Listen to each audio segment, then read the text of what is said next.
Real flower দিয়ে cake ডেকোরেশনের বেলায় কিছু বিষয়ে খেয়াল রাখা খুবই জরুরি। ফ্লাওয়ার গুলো সাধারণত আগের দিন রাতে কিংবা বিকেলের দিকে কিনে রাখা হয় দোকান থেকে। ওই টাইমটাতে আপনারা ট্রাই করবেন যে ফ্লাওয়ার গুলো একটু কম ফুটেছে সেই ফ্লাওয়ার গুলো কিনা, কেননা আপনি যখন ফ্লাওয়ার গুলো রাতে রেখে দিবেন তখন কিন্তু সেগুলো আরেকটু ফুটবে। আগে থেকেই ফুটে যাওয়া ফুলগুলো কিনলে কিন্তু পরে ভালো দেখাবে। ফুলের মধ্যে কিন্তু অনেক সময় পোকা থাকতে পারে, যেটা আমি এই ফুলগুলোর মধ্যে পেয়েছিলাম। তো আমি যেটা করেছি, আনার সাথে সাথে কিছুক্ষণ লবণ পানিতে ভিজিয়ে রেখেছিলাম, যার কারণে সবগুলো পোকা বেরিয়ে যায় এবং ফুলের মধ্যে কোনো অন্য কিছু থাকলে সেটাও বেরিয়ে যায়। ভেজানোর পর ফুলগুলোকে ভালো করে টিস্যু দিয়ে মুছে তারপরে শুকিয়ে নিতে হবে।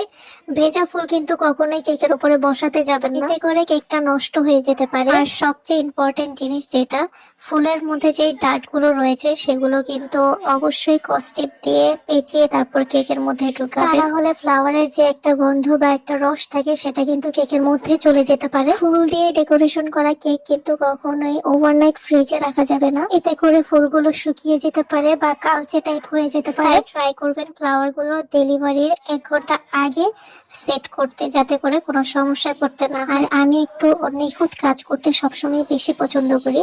আমার কাছে একটা সামান্য খুঁত থাকলেও সেটা আমার কাছে ভালো লাগে না, কাস্টমারকে দিতে মন চায় না। কেকের গায়ে যদি একটা সামান্য দাগও থাকে সেটা আমি ঠিক করার ট্রাই করি যতটা সম্ভব, এতে করে কিন্তু কাস্টমার আমাকে কিছুই বলবে না। কিন্তু তারপরেও আমার নিজের কাছেই ভালো লাগে না যে এই খুঁতটা রয়েছে। যে এই জিনিসটা আমার নিজের কাছে ভালো লাগবে না সেই জিনিসটা আমি কখনোই কাস্টমারকে দেই না।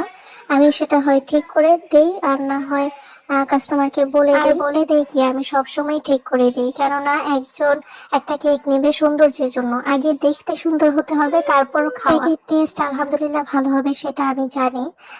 কিন্তু দেখতে কতটা সুন্দর হয়েছে এটাই হচ্ছে মেইন আমার কাছে। সামান্য খুঁত থাকলেও সেটাকে আমি নিখুঁত করার ট্রাই করি অলওয়েজ, যেটা কাস্টমার অনেক বেশি পছন্দ করে। তো আমার আজকের এই রিয়েল ফ্লাওয়ার দিয়ে ডেকোরেশন করা কেকটা আপনাদের কাছে কেমন লেগেছে অবশ্যই কিন্তু জানাতে ভুলবেন না। আর যদি কেউ আমাদের কাছে অর্ডার করতে চান তাহলে ইনবক্স করবেন, আর নয়তো হোয়াটসঅ্যাপ নাম্বার দেওয়া আছে, কল করতে পারেন।